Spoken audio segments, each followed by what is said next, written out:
Hi, I'm Cary, and my two words are unwanted and belonging.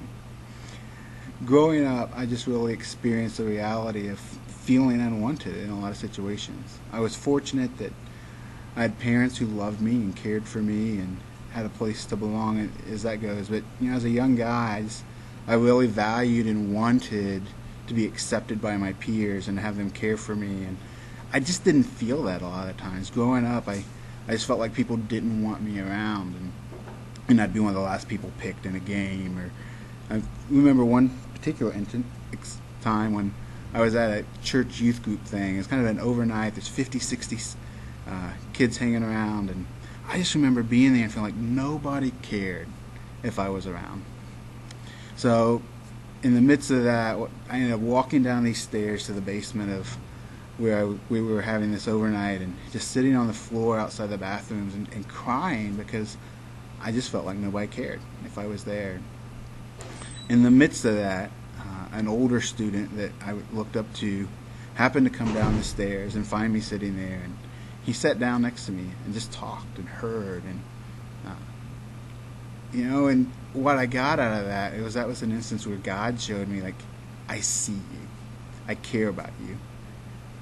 Another significant instance for me of experiencing the Lord really stepping in, experiencing Jesus stepping into my reality was I got to go to a church camp, and at that camp we had a lot of fun. We did various things, but one night we had a time where they did a talk and they explained some things that were good for me to hear. It's like they talked about how God loves us and wants a relationship with us, but we've all sinned. We've all rebelled against who God is and His desires, and so as a result, we're separated from Him. We can't have that friendship.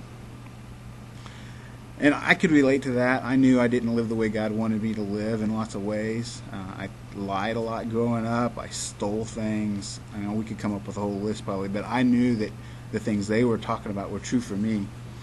And then they talked about how, though that's true of us, God doesn't want us to live in that type of separation, but He wants us to have relationship and connection. And that's why Jesus died on the cross, was to pay for our sin and give us that relationship.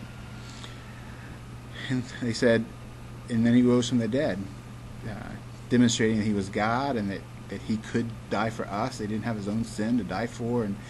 But we all had a choice. We could continue to live in our isolation and live for ourselves and rebel against Him, or we could be honest with God and tell Him, I've screwed up. I've lived for myself. I've chosen myself over you. And God, would you please forgive me? Would you come into my life and give me a relationship with you? And if we do that He is faithful to forgive us and give us a relationship and connect us with Himself. And then they invited us to come forward and talk to somebody about that if we wanted to. And I know for me, I knew I wanted that relationship. But at the same time, I was sitting in my little metal chair. I don't want to get out of my chair in the midst of all these people. But eventually I did. I went up, I talked to somebody, and they explained that a little bit more and taught me how to pray, and just talking to God and saying, God, that's true of me. I have rebelled against you. I'm sorry. Would you please forgive me? Would you come into my life and give me a relationship with you and make me the kind of person you want me to be? And so that's how I began a relationship with God. And the reality is, as a result, my life has been transformed. I no longer feel unwanted. First and foremost, the God of the universe wants me because I've trusted in Him. He's adopted me and made me as His son, and He's with me wherever I go. I belong to Him. And not only that, because I've been adopted by Him, I'm a part of His family, and wherever I go, there are others who have also been adopted, and I have friends now that I've never had before that are closer and more intimate because of who God is and the friendship He gives us. So that's my story in my two words, from unwanted to belonging.